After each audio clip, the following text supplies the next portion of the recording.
Okay, folks, we're going to get started. Please take a seat. And we're getting ready for our first keynote of the day.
Okay, thank you.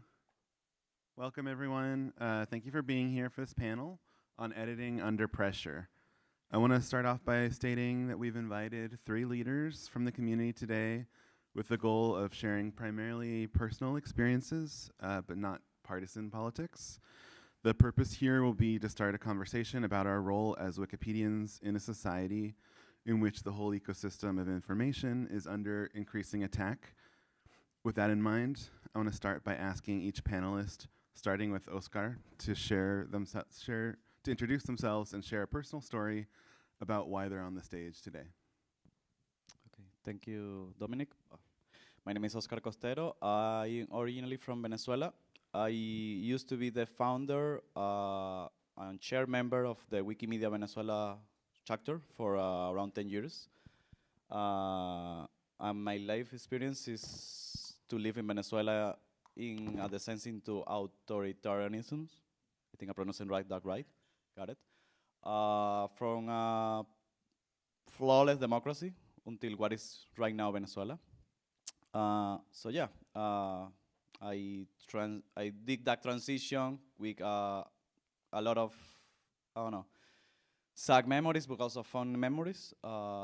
Because we founded the chapter, we did a lot of activities, we did a lot of stuff until it was impossible to do stuff. So yeah, happy to be here. I know it is non-partisan, but my story is deeply political, the political one, but it is from Venezuela. So that's my take. Thank you. Hi, I'm Jamie Flood. Excuse me.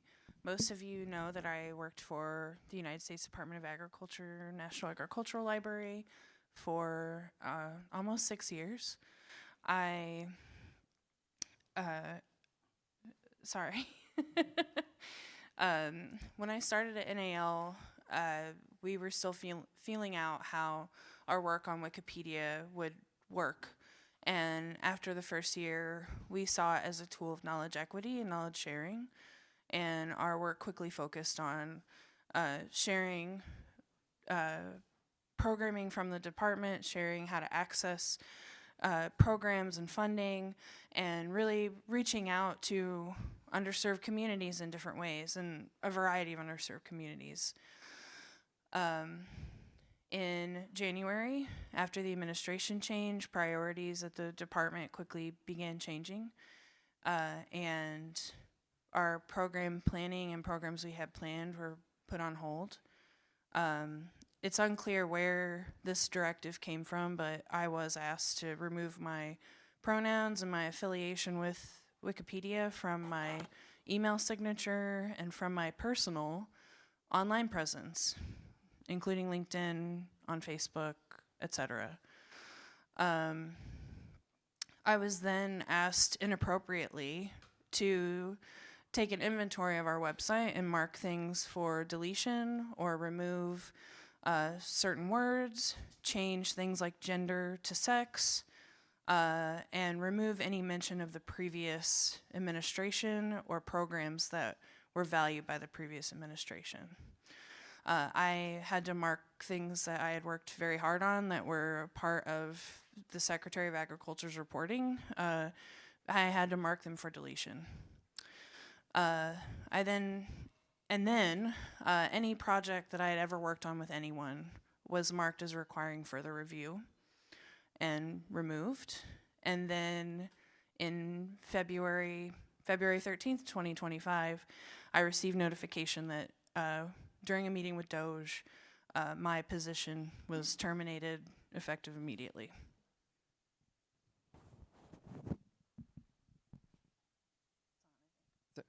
Thank you, Jamie. Thank you, Oscar. How do you do? My name is Lane Raspberry. I edit Wikipedia as Blue Raspberry. I'm going to be talking about my experience as a Wikipedia editor at a university. I've got a title. I'm Wikimedian in residence at the School of Data Science at the University of Virginia. At the University of Virginia, all I do is Wikipedia-related projects. And I want to share with you some things about supposing you want an institutional partnership, whether it's a university or a research institute or museum or any other kind of thing. What should you think about the stress of being in an institution? And I'm going to say something, not just the institutional stress, something about my personal experience, the stress that I have in this role. But I want to give a story of the context of this. And excuse me, I'm going to go pretty quickly through a timeline, and maybe you want to look some of this up on your own time, but let's make the story about 1 minute long. 2017, in the town where I am, where the University of Virginia is, it's called Charlottesville, Virginia. There was something called the Unite the Right rally, where people walked through the streets with Nazi flags. And since that's happened, that was in 2017, but this is discussed every single week since then. It hasn't made the national news, but it's still being discussed in my town. Skipping forward a bit, our university president, just in the past year, the president of the University of Virginia was removed following a federal investigation by the Justice Department for anti-Semitism. And I can't make this make sense to you, but I'll tell you the general narrative. The general narrative is that there were Nazis in 2017, and somehow the university president was involved in anti-Semitism. He was removed for anti-Semitism, and my university is under investigation for anti-Semitism in different ways. How this connects to Wikipedia is in August of this year, there's a congressional committee that is investigating Wikipedians who do artificial intelligence adjacent work, that's me, who are at universities, okay, so I'm hitting 3 of those things, and who are anti-Semitic. So I don't have anything to do with politics or Israeli-Palestinian relations. I'm trying to share science information, health information. I'm trying to take very conventional science information out of my university and put it into Wikipedia. But I don't like that there's a congressional investigation happening. I don't like being discussed in this way. There's no need for it. I'm trying to share general reference information, typical university content. So about the stress to my institution, and all of you should know this, because if you ever want an institutional partnership or want to negotiate these things, you should be aware that these things happen. So for me to have my job, I've had to talk with so many of my university's lawyers, so many times with the communications teams and so many different divisions of the school. I have to have special support from the dean, so very high-level support for me to do my rather low-level job at the university that doesn't need this kind of oversight. But it really is not possible to do a Wikipedia job at an institution unless you have a lot of contacts and a lot of support. That's just a reality. So think about that if you want to try to make an institutional partnership. Now, about me personally, I've gone to therapy for many years. I go to therapy only for Wikipedia-related things. So here's my relationship with my therapist. So I tell them the kinds of harassment that's come to me in the past week, and I tell them all the stories of harassment that I've encountered in the Wikipedia community in the last week. And every single week, I've got a list of stories. And, you know, maybe I can't say why this works, but I tell my therapist these things, and then it no longer has a bang around in my head. So they don't solve any of my problems. My problems don't get solved. The harassment still happens. It's still real. But if I tell the therapist, I don't have to think about it anymore. Somehow it helps me forget these things. And the therapists themselves, no matter what garbage I pour on them, they're trained to forget these things as well. They don't get stressed out about my wiki drama. So if you ever want a Wikipedian in residence at any kind of institution, you need to support them in having access to therapy, and you need to make sure that they have institutional support for all the garbage that's going to come to them in this role. Yeah. Thanks so much. So I have some questions of my own, and then if we get through those, we can also ask the audience. But I just wanted to start off with the basic question, which is just for anyone here who feels under pressure in whatever context they might be in, can you share any useful tactics for them to deal with their situation? And I mean that in any direction you might want to take that in, tactics for editing successfully, tactics for kind of navigating or avoiding those situations. If anyone has any thoughts you want to share. I know this is not editing related, but the biggest thing for me was web archiving. And as soon as I saw the writing on the wall, I started archiving everything. And even before that, I saved things just in case, because things disappear from the government all the time, especially if it's not evergreen. In terms of editing, I, like Lane, unfortunately didn't have a lot of support at NAL. Everything that we made happen was me, regardless of who took credit for it. And Dominic can attest to some of my feelings about that. Every few months, I had to let them know my impact.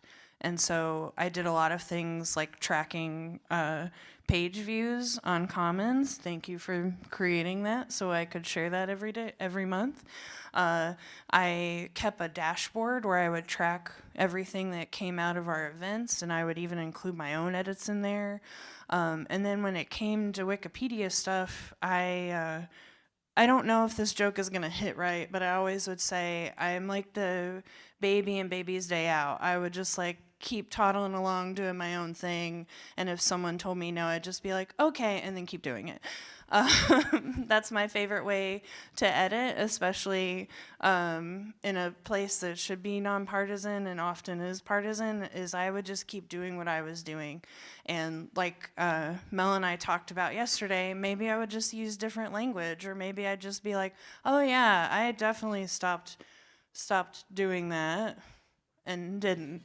And so that's my big thing, is web archiving, and just keep doing what you need to do to stay sane and to ensure that what you're editing about matters to you. Well, for me, well, I was Docs, but my username is Oscar. So it was really easy for me to, Oscar Wikipedia Venezuela, to my face to pop up in every search engine around. So anonymity definitely is a key. For example, because it was so slow, and this is something that I want to take with you, that it is not real until it's real. The descent into the descent into autocracy, or the descent or the losing of the freedoms, it is not real until it's real. And for us, being a chapter member, it wasn't real. It wasn't. It's not. They're not going to touch us because they're not touching academics. Where they're starting to touch academics, they're starting to touch federal workers as well. They're starting to touch universities, colleges, and they're starting to target everyone. And then they come for the Wikipedians. That's the phrase that is really famous. It got to the point that we did an assembly, and Wikimedia chapters have like a public assembly. And one member in that assembly was a person that was like a spy, working for the government, that then extract information and dox me and other members of the chapter. So it got to that point in Venezuela. So anonymity, security, it is an issue. And to your point of being a Wikipedian in residence, Wikimedia leaders in the movement doesn't have much support when they're facing targeting, or they're facing doxing, where they're facing legal prosecution. I know there is a legal thing, and now there is a human rights thing at the Wikimedia Foundation. But at that moment, it was 2017, 2019, it was around that time. People were, this is new for us as well. So they were trying to figure out what things to do, what procedures to do. And right now it is better, I know it is better, but it took years for them to, or for the community to realize the dangers of, or being a public persona as a Wikipedia leader. It is happening all around the world. It is happening all around the world, even in the Western democracies, even here, even and whatever it is happening. But us Wikipedians we're so friendly. We're inviting everyone to contribute, but we need to take precautions. We need to take safe of ourselves. Safe means anonymity. Safe means not sharing pictures in Commons. There is like 1,000 pictures of me in Commons, and I know many of us are sharing pictures in Commons that you don't like. That sort of things bothers me. But again, when the information is public, and for me it was the same, the information was public, I was a Wikipedia persona for so long, it was impossible for them not to dox me.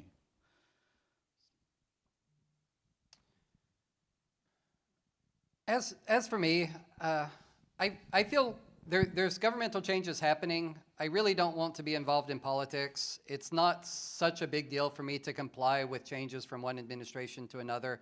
I'm doing 100 projects, and frankly, even with all these governmental changes, the government doesn't want me to do a couple of them. Fine, I've got 98 other projects, and then I can find 2 new ones.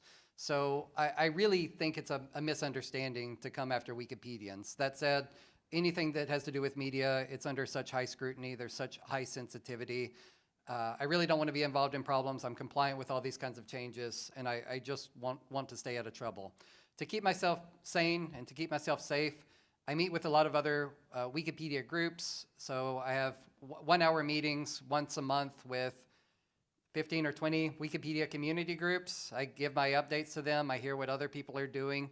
Wikipedia is not like the other big social media platforms. I don't have parasocial relationships with people. I have actual relationships with other humans. That's why we're here with Wikipedia. It's not just about a tech platform. It's not an information platform. We're a real social network where humans meet other humans. And I take advice from other people continuously. And I would say that if you're under any kind of stress, the best advice that I can give you is talk to other Wikipedians. It's a friendly bunch. There's a lot of groups that you can join, and just have a human conversation about your emotions with other humans. If you're feeling emotions, you really need to tell other humans about that. They can help you. Thanks. Actually, and I think my next question kind of goes along with that, because I wanted to ask, and maybe just quick answer since we're running short on time, but in a world where there's so many competing issues to support or protest, what is it that makes you want to spend your finite energies on Wikipedia?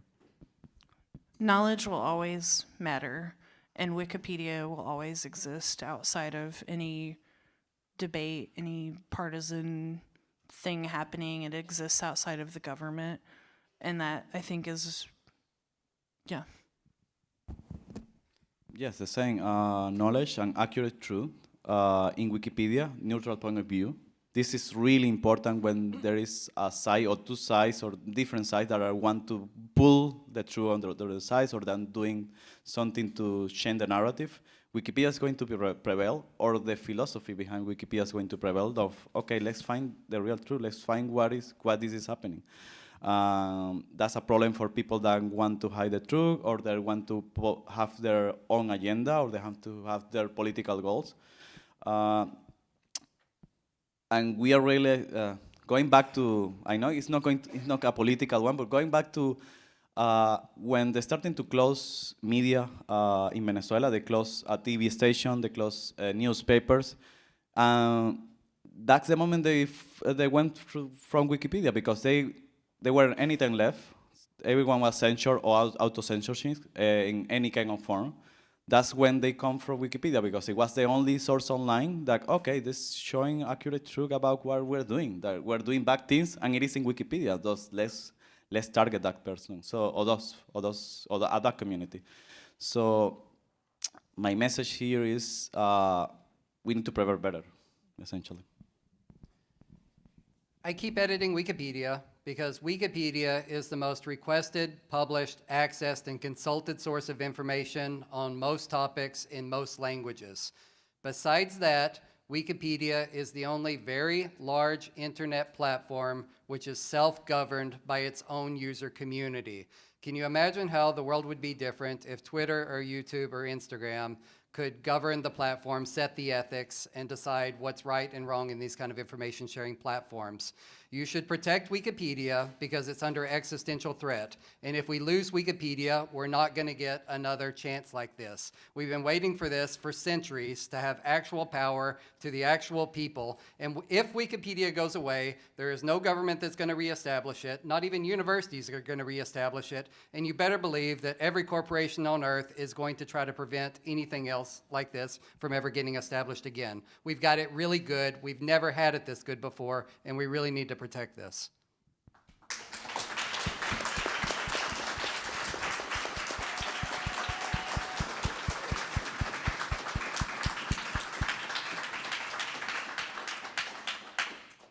Okay, we have to wrap up in just a couple of minutes, so maybe not everyone will answer this one, but I do feel like we've been focused a lot on recent history, and but I also know that all of you care intensely about making Wikipedia better and know that it's not perfect. And so I think maybe it would be a disservice just to focus on the recent. And so I guess I wanted to maybe just turn things around a little bit and also ask you all about ways in which when it comes to these issues, like how is Wikipedia missing the mark in protecting its users? We know there's long-standing issues around content gaps and harassment and all of that.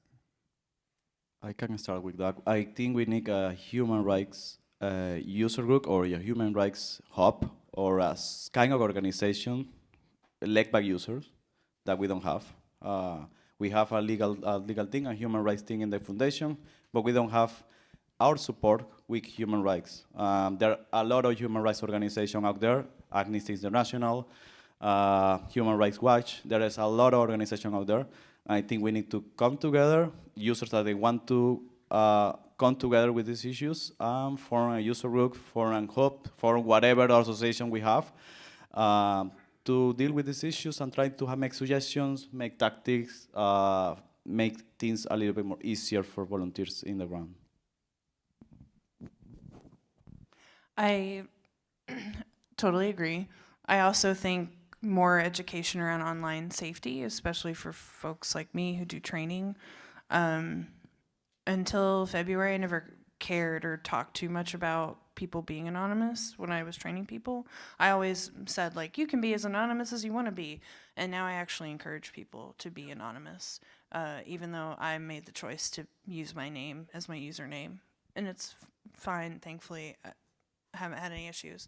That, and then this is very personal to me, but I do wish that we could reconsider notability for women and underrepresented people. Sometimes it's really hard to make things stick about women and minorities, and that's the worst part about things that are happening now, is reliable information about female scientists, for example, scientists of color, where they've been celebrated on websites. That information is coming down and it's lost now, and it makes it even harder to prove their notability, but they are notable. They have done notable things, even if I can't find enough sources to support that following the guidelines that we have.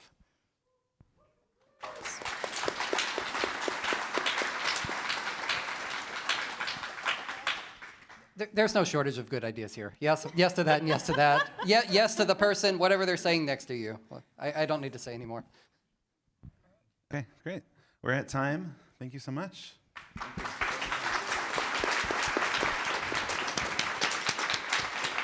If you have any questions, you can ask them of us privately later. And before I give Basita back the mic, actually, I just wanted to call up some people for a special surprise.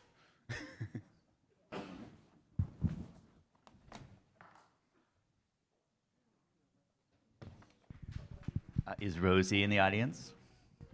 Aha. Well, you know, at the beginning of the conference, we had the possibility of a real disruption, and it was resolved peacefully and harmoniously thanks to the fast actions of a few Wikipedians. So we have a few Barn Stars here. Can we have the following people please come up to the stage? Richard?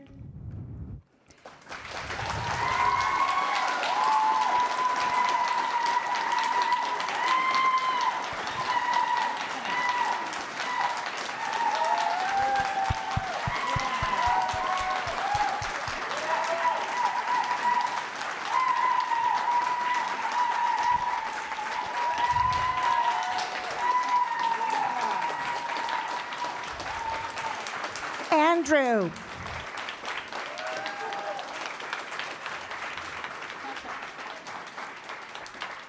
James, you may have to come up, Andrew Lee, if you're here.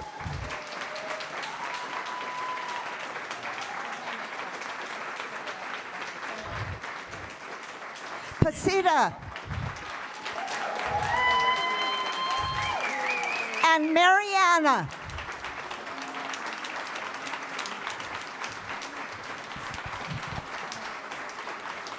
And James, if you can come up for Andrew, and Selena, if you'd come up for Mariana. So Andrew and Richard have the defender of the wiki. And and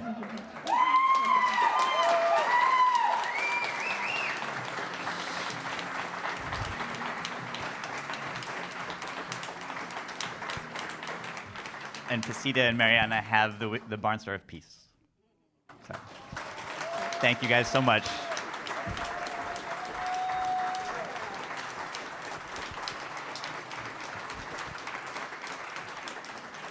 And Pasita, we can return you to the regular schedule. Thank you.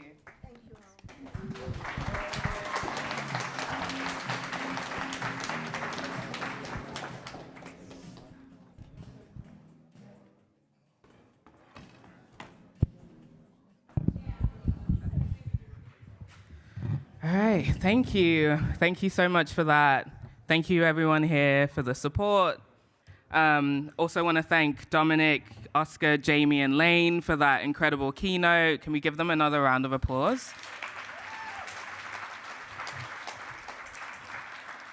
So we have reached the last day of WikiConference North America 2025. Round of applause for that. We made it.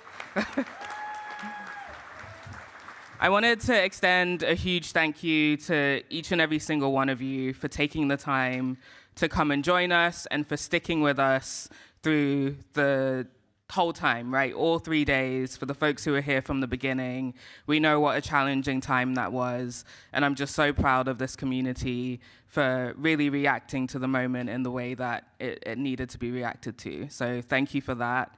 I just want to say that, you know, we're all part of a community, and this specific community, that will protect each other. We saw that in real life, right? Care for each other. People were very compassionate after the fact. And take a stand for what's right, right? We're not gonna allow things to happen that shouldn't happen. And so I am so proud of this community for being that. And I'm proud of each and every one of you for living a purpose-filled life, right? If you're a part of the Wikimedia community, you're a part of it because you want to do what's right in the world. And so I want you all to give yourselves a round of applause for being amazing people.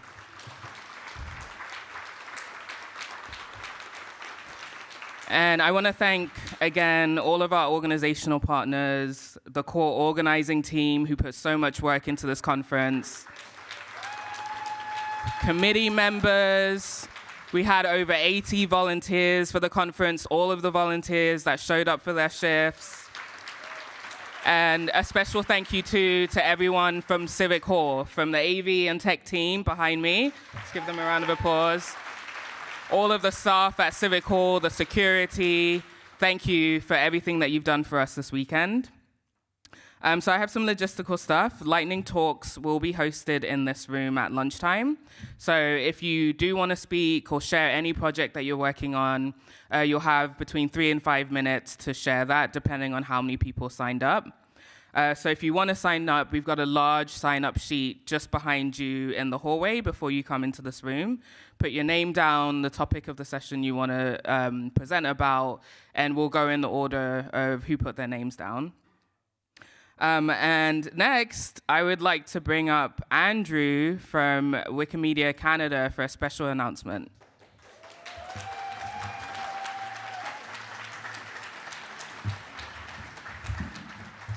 Sorry. Last thing, we do have a feedback survey. We want to hear your thoughts about this weekend, so please take a moment to scan that. They're also scattered around each of those rooms. Please, please, please fill out the survey so we can make next year's conference even better.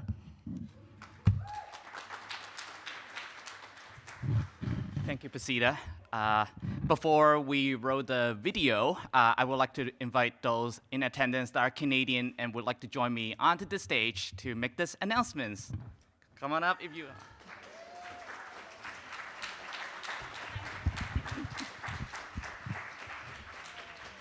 Welcome, welcome. Okay, all right.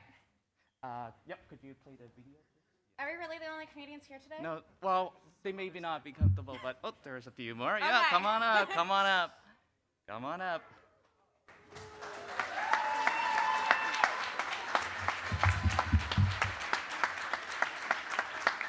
Yeah.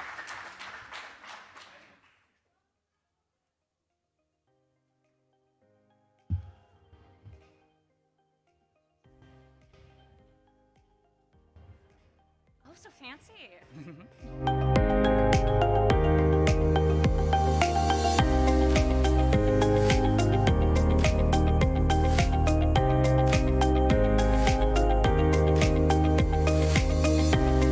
En français, s'il vous plaît.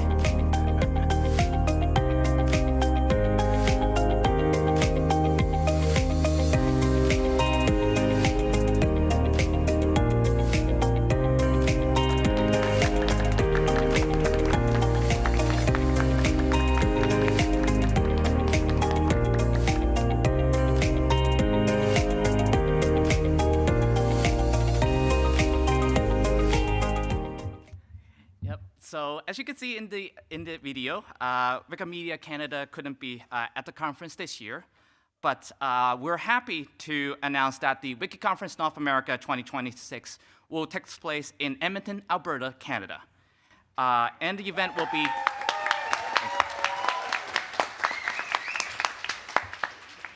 So as seen in the video, cool. So perfect. It's from September 24th to 27th, so a little bit earlier than the typical dates.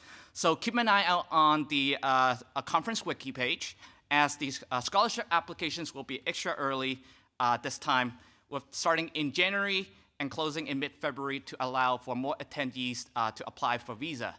And we are super excited that WikiConference North America is coming back to Canada, and we're super excited that we get to have it further along the west, where you get to experience the Canadian prairies, you get to experience the cultures from Indigenous, Inuit, First Nations, and Métis peoples of their science, their art, their culture, their languages that they are going to have the agency to choose to share with us, as well as the fantastic cultural merge and new culture that gets created in Canada when people from around the world and originally in Canada come together to create.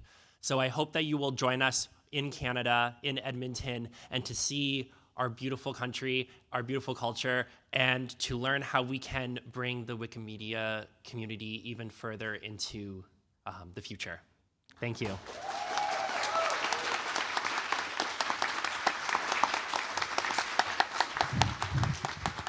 So see you next year in Edmonton, and Bellevue, Edmonton.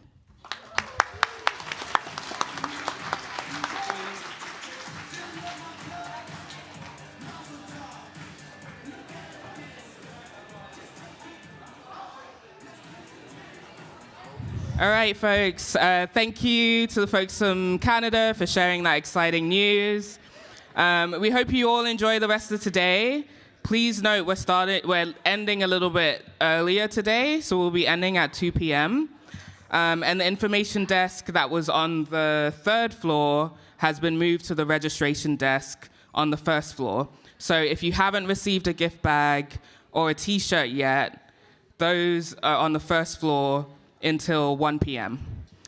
So have a great last day, enjoy the sessions, and we hope to see you in Canada next year.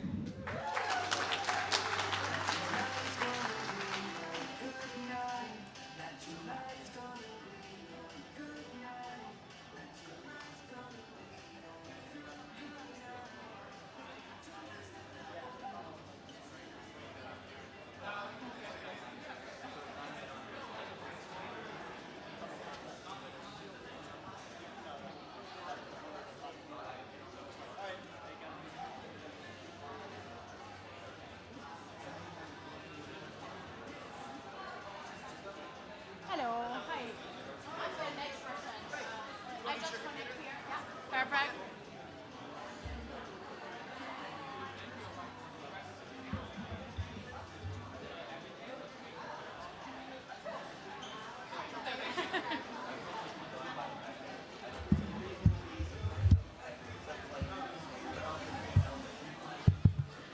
We're starting the NPOV session in 2 minutes.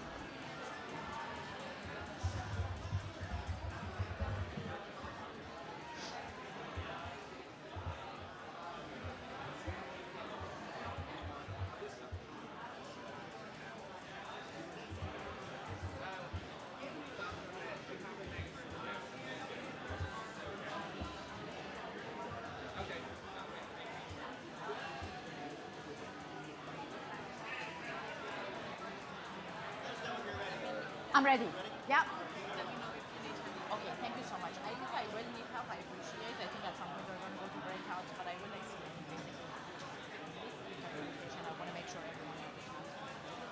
So, yeah, thank you so much. And taking notes and that would be great. Yes. Let me see. Maybe I should just change it to another one. Let's give it a try. Okay, something is coming up. I can try. Yeah, I can maybe mirror. Oh yeah, mirror would be good. Yeah. See if both displays. Yeah. Display. Mirror. Changes. No, it's not coming true. Okay. Can I share the slides with you? And Yeah, you can definitely send it to us. Okay, let me do that. And then we can give you a clicker so you can just operate it. That would be great. Let's do that. We're not seeing the computer, so we're sending the slides to you. Okay. The hello and hardwired. Do you have an HDMI? I do. Yeah, Let's let's try try that. that. Yeah. I can do this. Okay. That looks like it did something. Yeah, it may do. The USB-C was just... Yeah, let me try that. Yeah, it seems to be it's on the right track. Yes. Let me mirror here. Okay, we're good. I think we're good. Cool. And if you want to send it over anyway, you still can. I think I'm gonna try. I think this should work. Okay. This was a good idea, and are you cool without it? Yeah, I think I can live without a clicker. Okay. Don't worry about it. No need for the clicker. Yeah. Actually, let me connect it on this side. I think it's better if I have it. Yeah. Let me just do the slideshow so people know.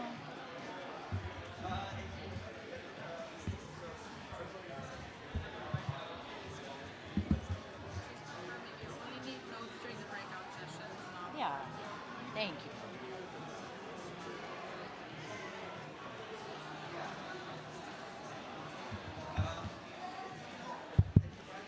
If you are here for the neutral point of view session, please come on forward. Everybody else, if I can ask you to gradually leave the room, that would be great. We want to start the session.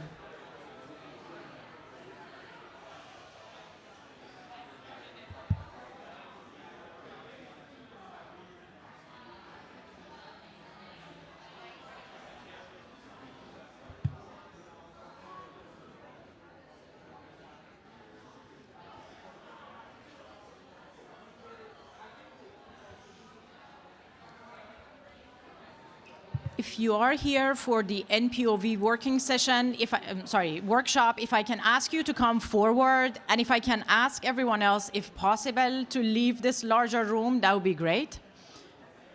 Can you confirm that I don't want the session to be recorded, and I do not want it to be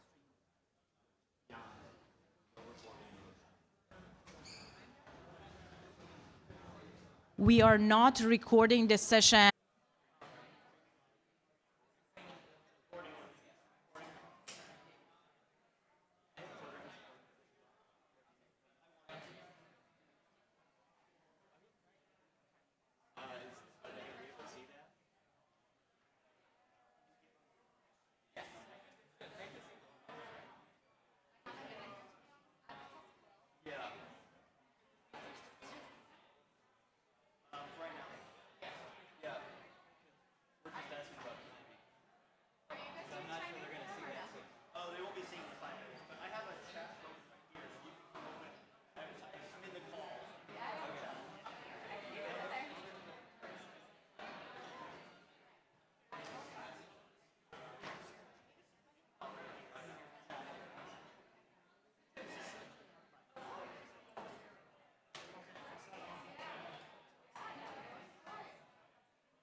Can you all hear us? Natalie, Sabrina, you're ready to, you can start whenever you're ready.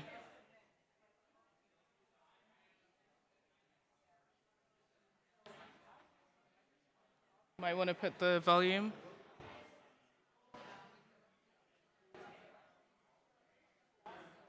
Folks in the back, can you please head out of the room so we can hear the presenters?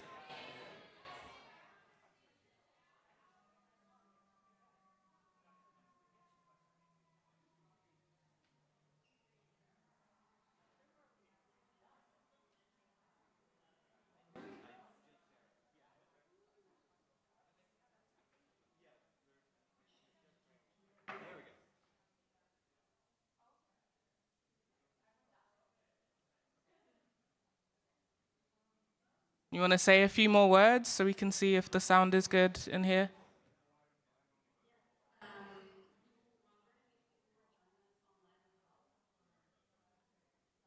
think the volume needs to go up more.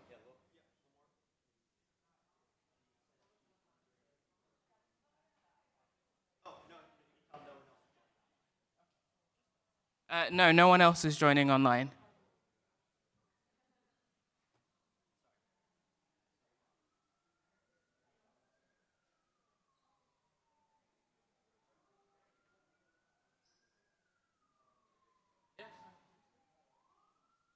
Okay, you can get started whenever you're ready. Are you ready to go?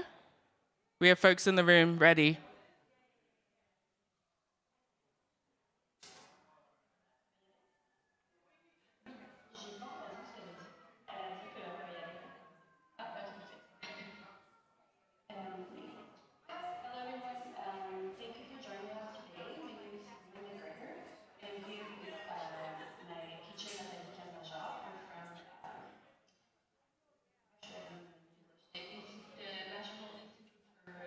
Research.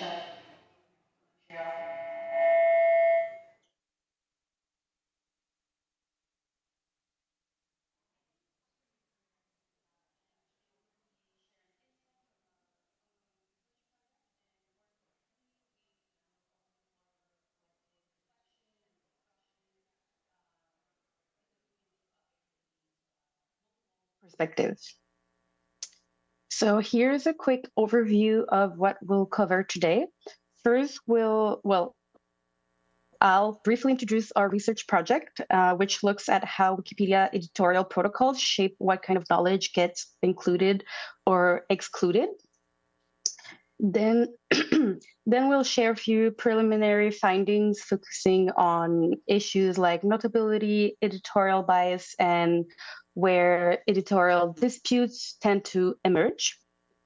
And finally, we'll move into the most important part of our session, which is a collective discussion slash a workshop where we hope to hear your experiences and ideas.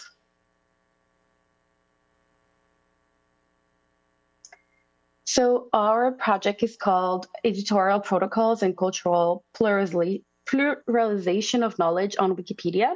It's HRC funded research that examine how editorial rules and guidelines within Wikipedia influence the inclusion of culturally diverse forms of knowledge. We focus on the French and English Wikipedias with special attention to Canadian context, including Indigenous knowledge systems, Franco-Canadian heritage, and diasporic communities. The central question that is guiding our work is, how do Wikipedia editorial protocols shape what kinds of knowledge are included, debated, or excluded? And our research has three main components. First, we're mapping protocols, studying Wikipedia's policies, guidelines, and essays that touch on cultural or linguistic issues. Secondly, we're analyzing disputes. So we're looking at discussion pages where contributors debate questions of cultural pluralization, such as what counts as a reliable source of information or what counts as a notable topic. And lastly, the third component, we're trying to understand frameworks, meaning we're trying to identify how different communities conceptualize diversity and inclusion within knowledge production, because we think we have the hypothesis that these frameworks will impact how the contributors contribute and how the Wikimedia community is shaped. So how are we going to do that? Well, this year is the second year, correct me if I'm wrong, Natalie, of the research project. So we've mapped the protocol last year, and right now we're really, so after looking at the rules themselves, we looked at how they're written, how they evolve, and right now we're really in the process of engaging directly with the community, such as conducting interviews with contributors, administrator, but also being involved in different Wikipedia events, such as today, where we can directly talk and get feedback from the community. And finally, the last part of our project will be that we're working on building a typology of editorial protocols. So we're mapping how they're applied, adapted, or contested in practice. So far, what we have found. One of the main areas where a cultural bias appears in is notability. So Wikipedia notability rules emphasize on visibility, that is significant coverage in reliable and independent sources. In practice, this tends to favor mainstream or national media and disadvantage local or minority context. For example, an example we give often for the French context is, Quebec is a French-speaking province within an English-speaking country. And when we say national media, you would think, oh, a media that is widespread across the country of Canada. But in the French-speaking context, you would have a national media. For us, would be a media that is widespread across Quebec. But there are issues and disputes about if those medias are deemed notable or deemed worthy, or even deemed national media. As a result, topics that matter deeply to specific cultural communities often struggle to meet the required standards of visibility. In short, visibility doesn't always equal cultural significance, and we saw that this misalignment shapes whose knowledge ends up being represented.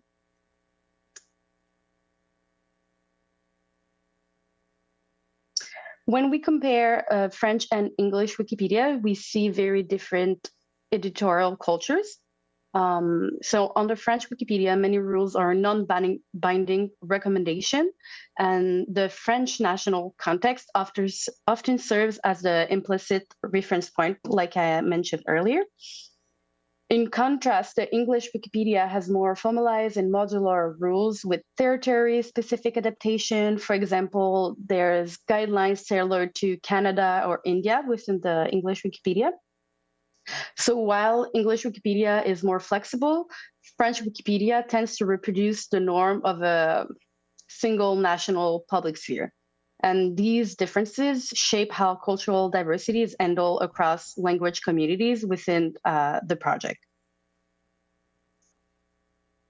And then we are looking at where the editorial disputes emerge. So far where we're at, we are analyzing French. Well, we're analyzing disputes within the French Wikipedia. Our analysis shows that debates are not evenly distributed. So they cluster around certain domains, especially biographies, culture, and politics. The most intense disputes concern topics related to Quebec and the Francophonie Canadienne, the Canadian Francophonie? I don't know the name in English, sorry. And these conflicts often occur when locally significant topics don't meet national level notability criteria.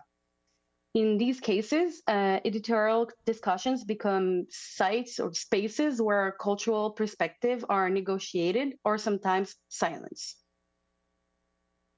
This heat map shows our preliminary results on the disputes within French Wikipedia and shows the different clusters of the different clusters of topic of disputes.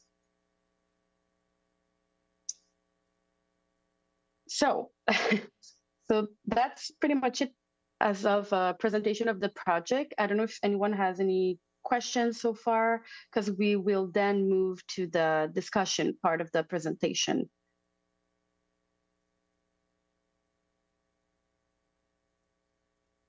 I can't see anything in the room, so I will assume if it's silence that there's no question.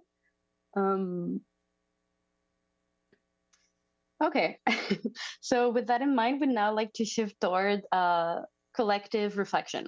Our goal today is not just to present findings, like I did just quickly, it's to really learn from your experiences and to think together about how to make Wikipedia's knowledge systems more inclusive.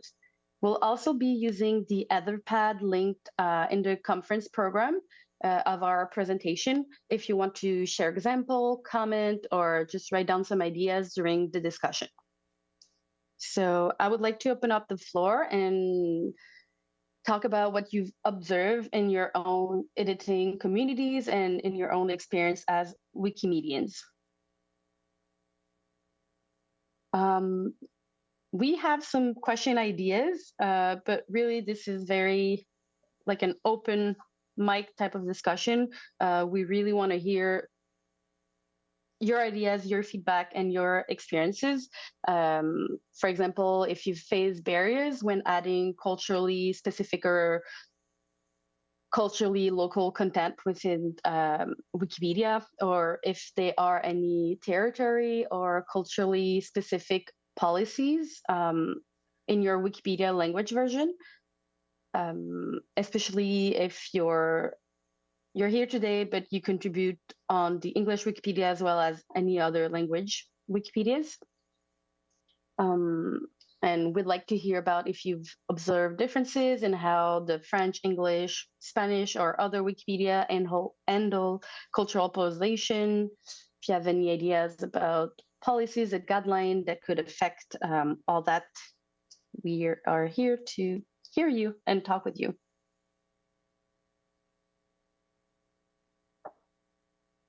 Thank you, Sabrina. We acknowledge that the setting of us being online is not the best for a collective discussion. We can't see you, we can't see the room, but unfortunately we were not able to come in person today.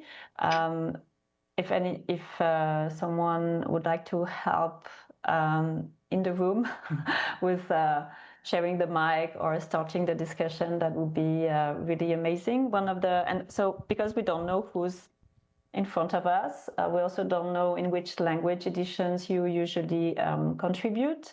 And so our study mainly focuses on the English Wikipedia and the French edition of Wikipedia, and we're interested in this comparison.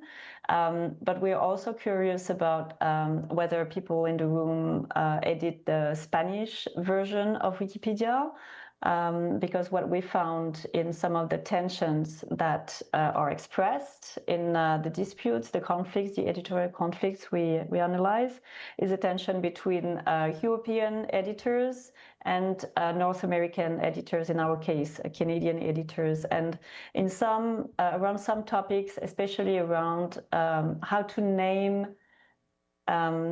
cultural ethnic groups like indigenous people, there's a very strong divide between the words that Europeans, mostly French, from France, people use to name indigenous people, and the words that Canadians and North Americans use. And we were wondering if within the English Wikipedia, because we observed that most in the French one, if these tensions also exist, and in the Spanish one too, like this different use of words regarding indigenous topics. Is there this gap between European contributors and North American contributors? We would be curious to know if you have any insights on that topic or other points you would like to raise. If anyone wants to participate, please raise your hand and I'll bring a microphone over to you.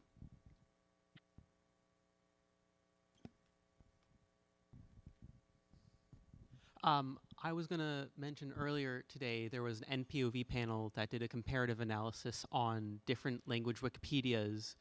I don't know what the results were, but I think it is important to know how these policies and guidelines differ between different languages. I'm monolingual, so I don't know the different cultures of these different encyclopedia languages. Do you have any insight on particular interesting differences or similarities between some different language policies and guidelines? Sure. Sabrina, you want to start? I can complement. I don't know why. I can hear you perfectly, but I cannot hear when people are speaking on the mic within the room. Oh, really? I could hear the question. So maybe okay. If you can. Okay, I can restate the question and then start answering. So the question was if we have any insights on comparisons in terms of the non-point of view policies, the differences between different languages. What we found in the first phase of the research, comparing the French version and the English version, is some significant differences. And the main one is a rule that exists in the French Wikipedia, which is, I'm trying to translate it, c'est le principe de la moindre surprise. So it's the least surprise. I think, even though it's not a rule or anything within English Wikipedia, I saw that the Wikipedia article on the subject is the least astonishment principle. Mm-hmm. Yeah. Yes, the least astonishment principle. So in the French version, it was reinterpreted as the words that is used, the word that is used for the title of an article should be the most common for the majority in terms of numbers of people who read the encyclopedia. So most of the time, what it means in the Francophone sphere is that it's the word from France. And it's an issue when the topic is Canadian. So Indigenous people of Canada, it would make sense that the word that is used would be the Canadian word, but it's not at all established in the habits of the Francophone Wikipedia that it should prevail. And there are huge editorial conflicts around this principle of least astonishment, which does not translate, does not exist as such in the Anglophone, in the English Wikipedia. And we found that there are more localized rules and recommendations in the English version of Wikipedia. It seems to be more accepted to adapt some of the rules and recommendations to local contexts. And I think one of the reasons why is that the political and geopolitical polarities in the Francophone spheres are much more, there's a concentration of symbolic power and resources and legitimacy around French, like the French country, France. Whereas in the Anglophone world, it's more multi-polarized. So there's, of course, the US, there's Great Britain, Canada, Australia. So it's more multipolar compared to the Francophone sphere. Sabrina, do you want to add some insights? I think you've summed up our findings pretty well.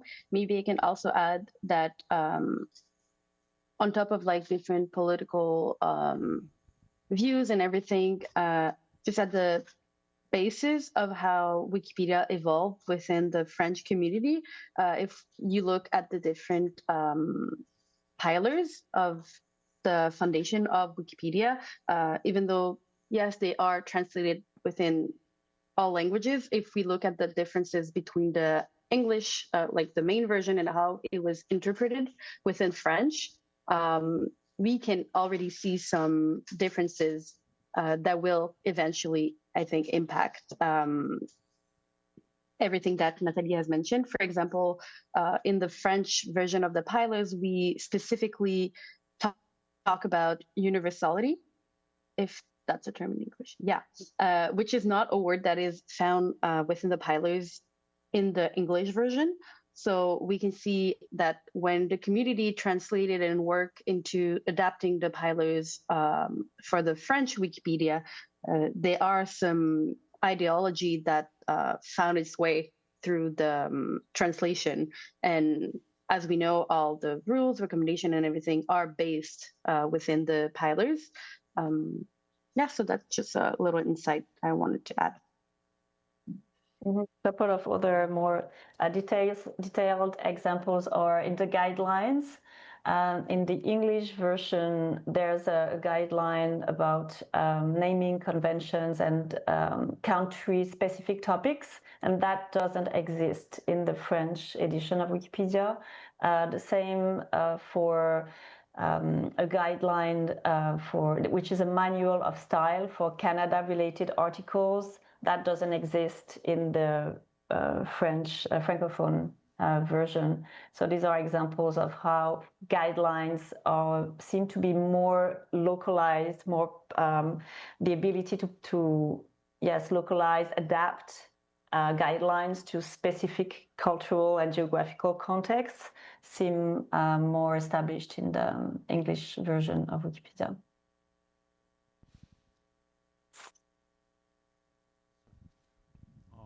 Hi, thanks for your work.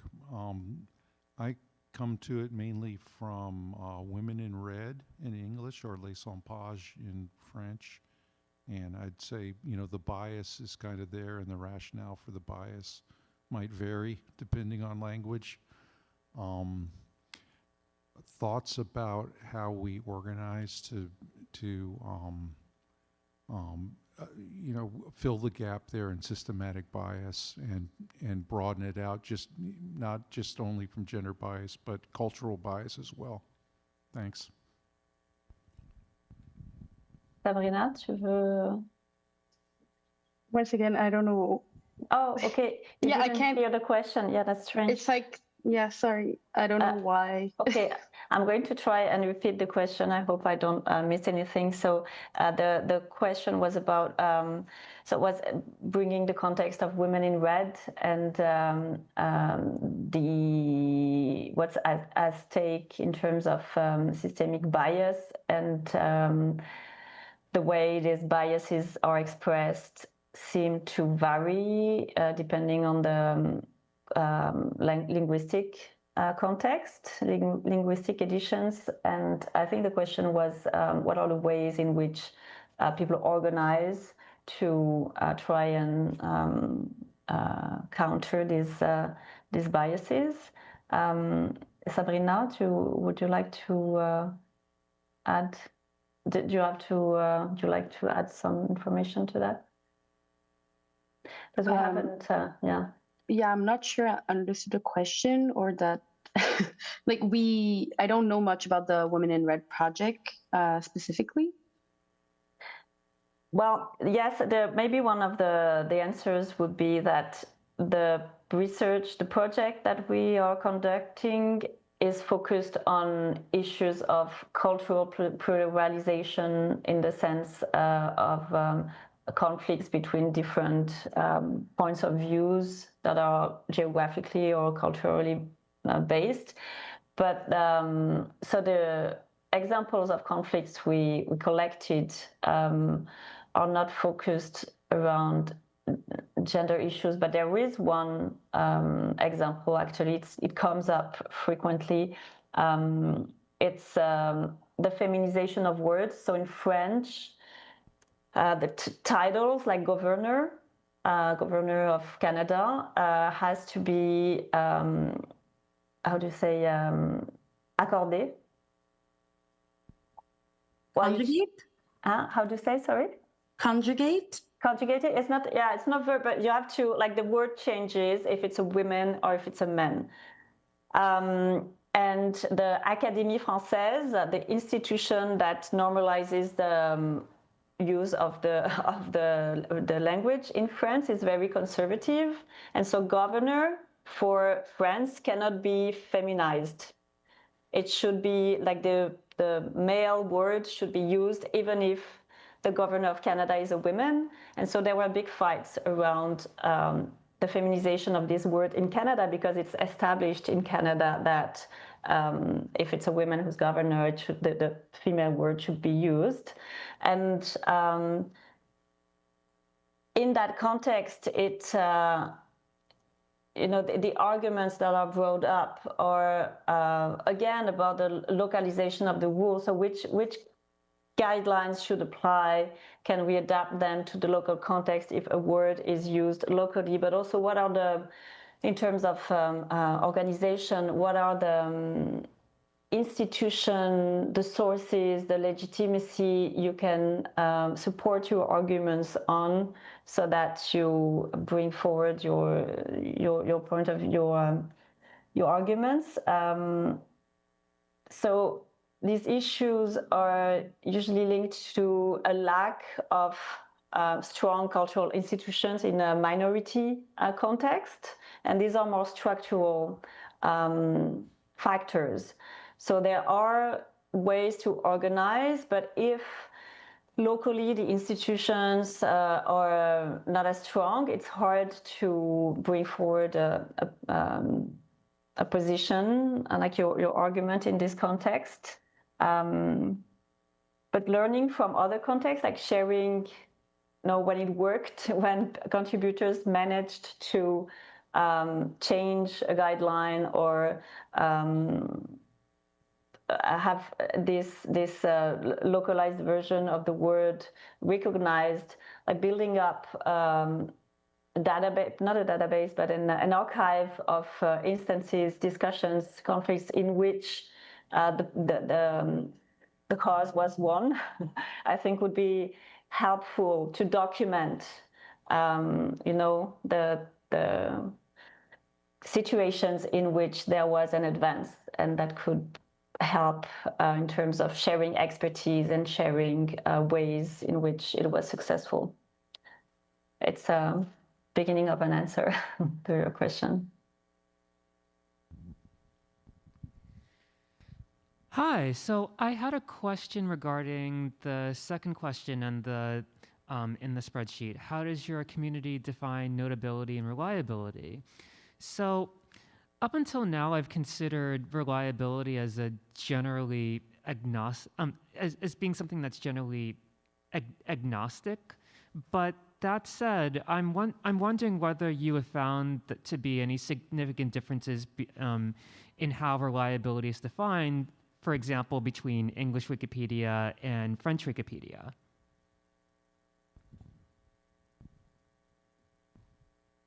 Sabrina, would you like to start on that one?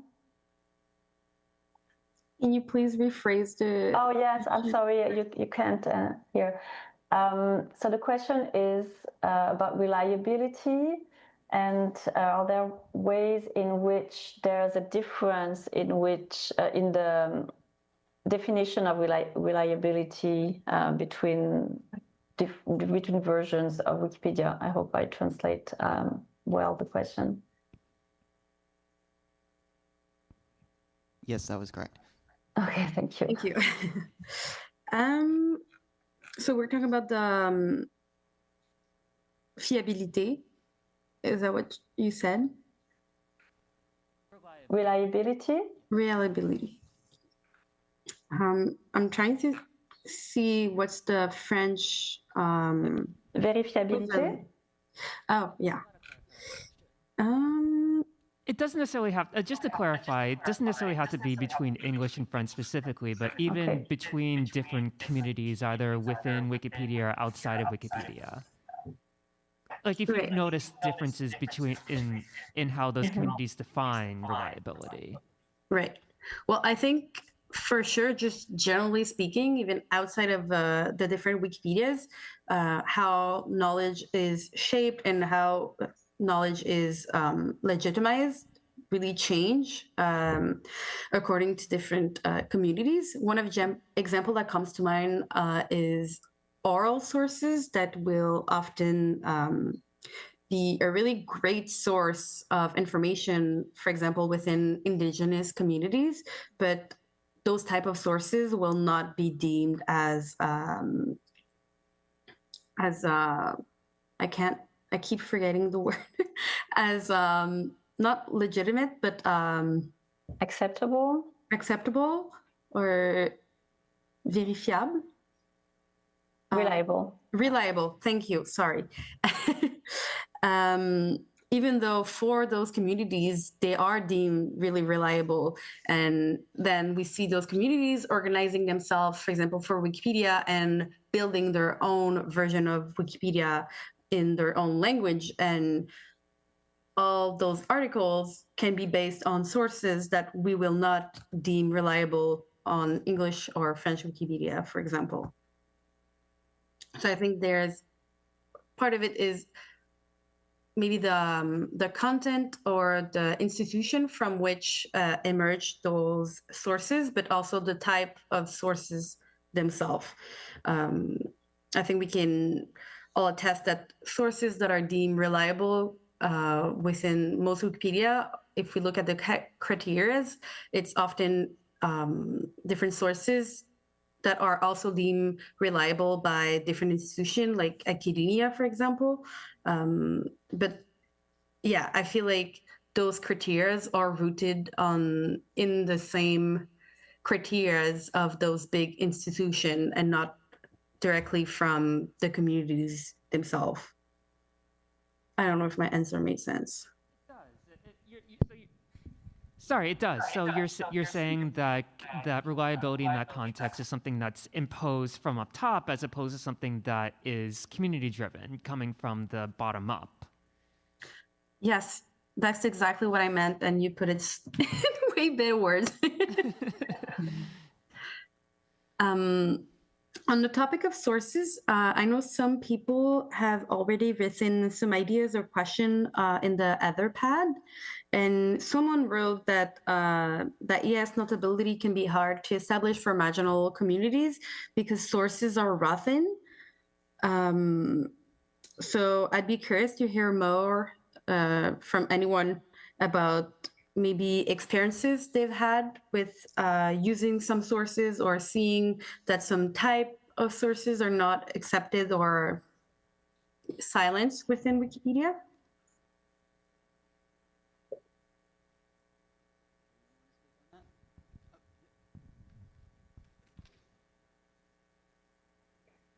I can, oh, yeah, there's someone waiting for the mic. Good afternoon. I'm looking at this slide and looking at the questions, and while I only speak English myself, I think that says something about the folks that are sitting in the room, that in America, mostly people think about the English language as being a method of communication, and the folks that don't don't live close to a coast or an exchange point might not experience very much language outside of the native Spanish language that they're raised with or the native English language they're raised with. My people come from Oklahoma, which was where all of the Native American tribes were forced, or many of them were.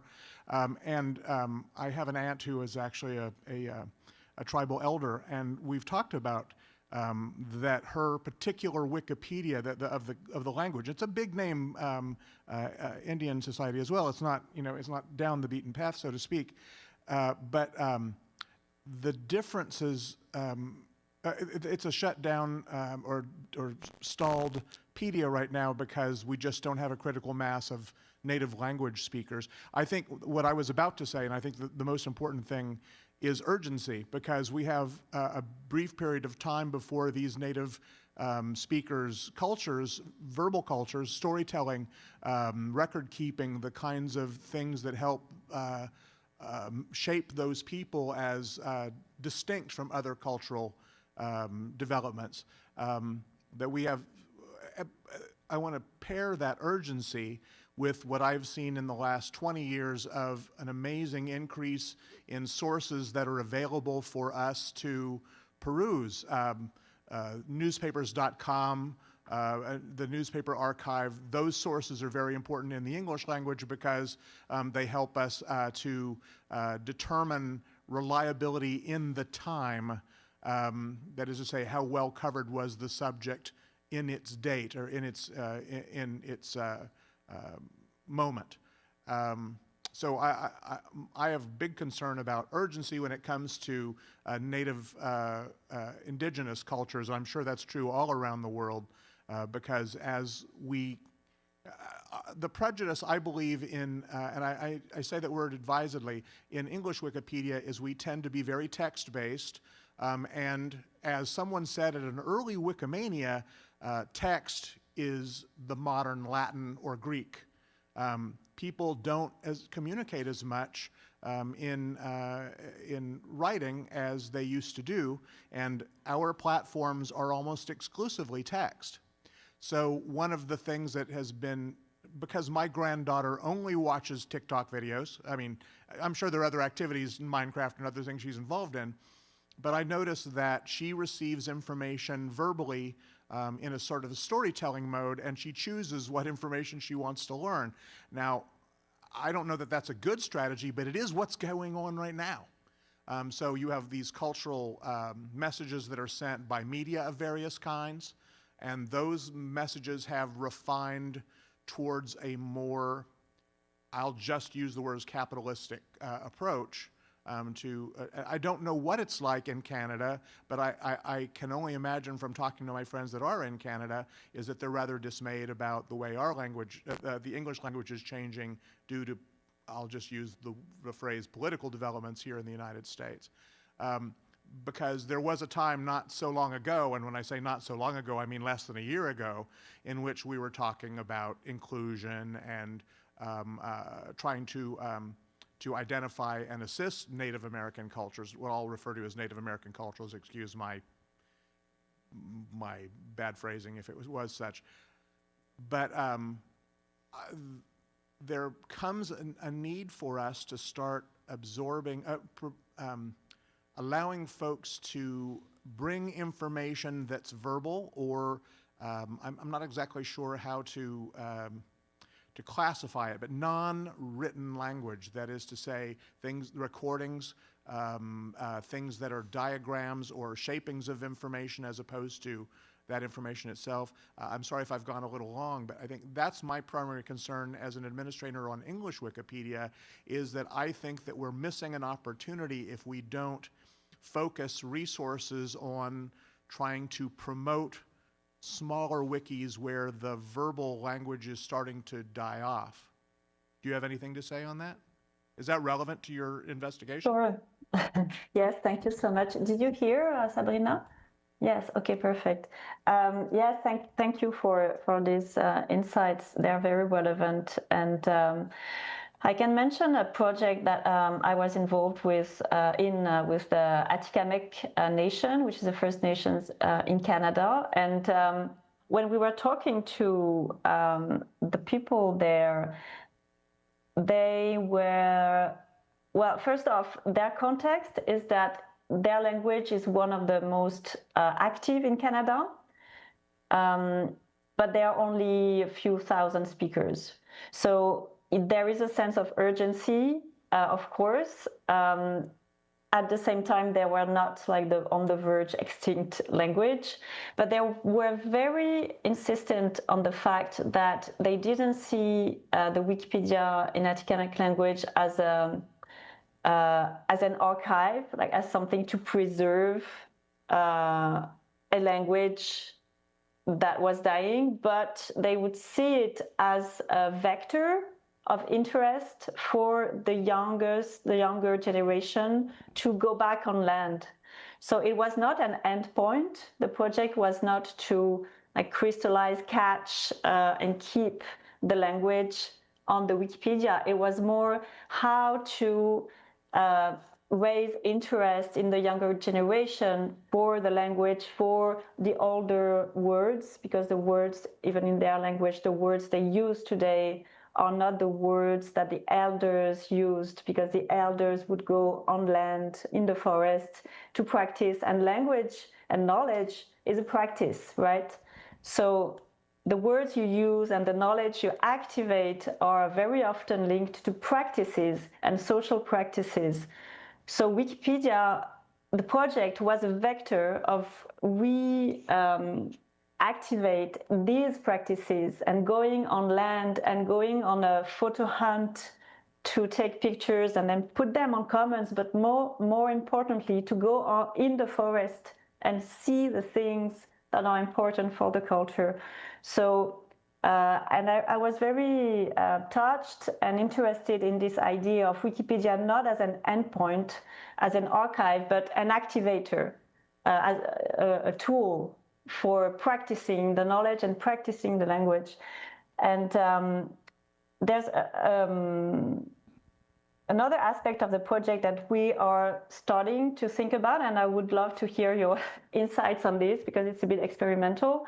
So we have a collection of editorial conflicts, and we would like to create short animated videos that reenact the disputes, right? So people fighting over how to name an article, and sometimes the disputes, the conflicts are over very banal articles, like cheesecake, for example. Should it be translated in the French edition as gâteau fromage?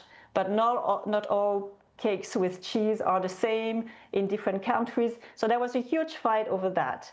So the idea would be to take like 5 or 6 of these like epic disputes and work with artists, comedians, motion animators to reenact the disputes through humor. But at the same time, the idea is to, in a way, to think about what is conflict in democracy, because debating and conflicting is part of democracy, right? But one of the problems in the web sphere, media sphere today, is polarization and the fact that we can't really talk without going to a very deep, high, polarized type of tension, and also facts seem to be not important in the discussion. So the idea would be to reenact some of these disputes through humor, but to bringing some of the rules of what an encyclopedist, how does an encyclopedist fight? Because on Wikipedia, people fight around rules that are quite set about how to find information, what is reliable information, and of course people don't always agree on the rules, and it's normal, but at least there's a general baseline of what is an encyclopedia. So we would like to do that, have a series of short videos like that, and to circulate them online on YouTube and on social media networks. But one of the questions I have in terms of ethics, and it's a question I would like to ask to administrators and other active Wikipedians, is that obviously what is going to happen is that people will go back to the dispute and probably reactivate the dispute, right? Saying what, cheesecake, it should be named like that, and it will just reopen the wounds and reopen the conflicts. So I'm thinking, okay, how do we try to, balance or keep that under control by talking to admins and patrollers and active Wikipedians? What would be your advice in terms of not making things worse, in terms of reactivating these conflicts, if you have any ideas? So we have about 5 minutes left in this presentation, and there's one more person that wants to speak, so if we can do that briefly, and then if you have any closing words. Well, a suggestion, I'm not the admin, he is, but a suggestion would be maybe notify a friendly admin and they can put some edit restrictions on the articles. Sometimes, if things get contentious, they will, you have that lock feature that you may see on the upper right, and they could maybe preventively do that. Typically the smallest one is 5 edits. So typically newcomers come and then vandalize. So it's an anti-vandalism technique. But also, I'd say if humor in Wikipedia, we have the steps of Wikipedia person, Annie Ruada, and I'd say talk to her and she can give you lots of ideas of how to use humor. I think the humor would be disarming maybe, and perhaps not invoke as much vandalism. Thank you.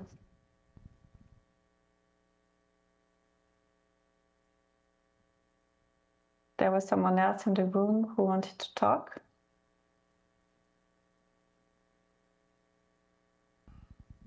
Or I think maybe it was time for our closing words, if I understood right. Yeah, I think everyone in the room is finished, so if you'd like to thank you. Thanks.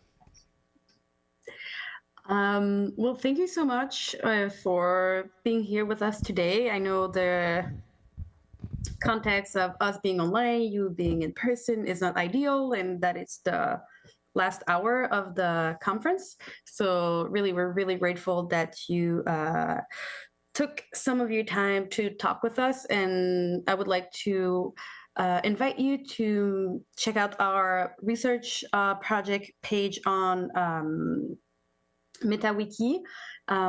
So we will keep track of the different steps and any publication that we might publish on the subject, or if, I don't know, you have any other ideas or you just want to connect with us, reach out, please do. We would love to hear more and talk with you, and hopefully we can meet you in person at the next North American WikiConference. I hope you have a great ending of conference. And I don't know if Nathalie, you want to add something more?